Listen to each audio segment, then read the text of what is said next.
సంవత్సరాల తరబడి ఎన్ని మందులు వాడినా మీ మోకాల నొప్పులు తగ్గట్లేదా? ప్రాణ పెయిన్ క్లినిక్ లో అత్యాధునిక చికిత్స.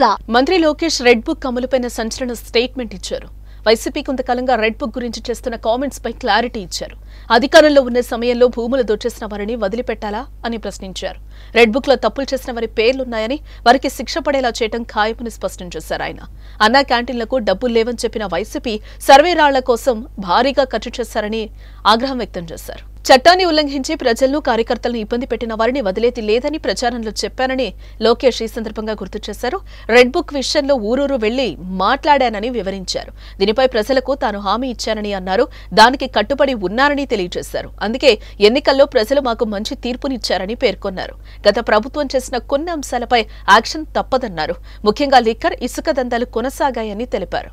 అడ్డగోలుగా ప్రజల భూమి దోచేసినా మేమేం పట్టించుకోకూడదా? నేను ఆనాడు హామీ ఇచ్చా, ఊరూరు మాట్లాడా ఎర్ర బుక్ గురించి.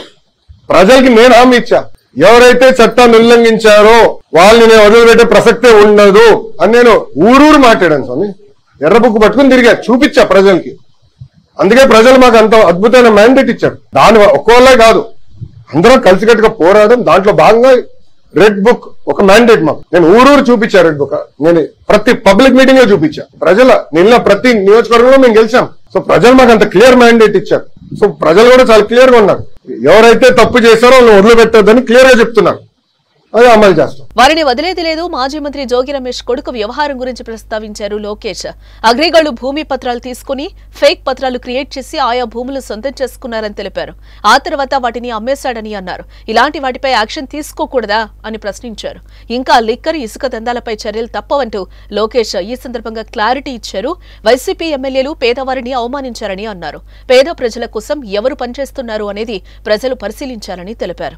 మాజీ సీఎం జగన్ ఢిల్లీలో ధర్నా సమయంలోనూ రెడ్ బుక్ పాలన సాగుతోందని విమర్శించారు. రెడ్ బుక్ లో నేను ఏం చెప్పా, రెడ్ బుక్ గురించి నేను చాలా క్లారిటీ ఇవ్వాలనుకుంటున్నాను ఈరోజు. నా ప్రతి స్పీచ్ చూడండి, ఎవరైతే చట్టాలు ఉల్లంఘించి కార్యకర్తల్ని, ప్రజల్ని ఇబ్బంది పెట్టారో వాళ్ళని నేను వదిలిపెట్టాను అని స్పష్టంగా హామీ ఇచ్చాను. మళ్ళీ రిపీట్ చేస్తున్నా, చట్టాలు ఉల్లంఘించిన ఓకే. జోగి రమేష్ గారు అబ్బాయి ఏం చేశాడో ప్రజలు తెలుసుకోవాలి.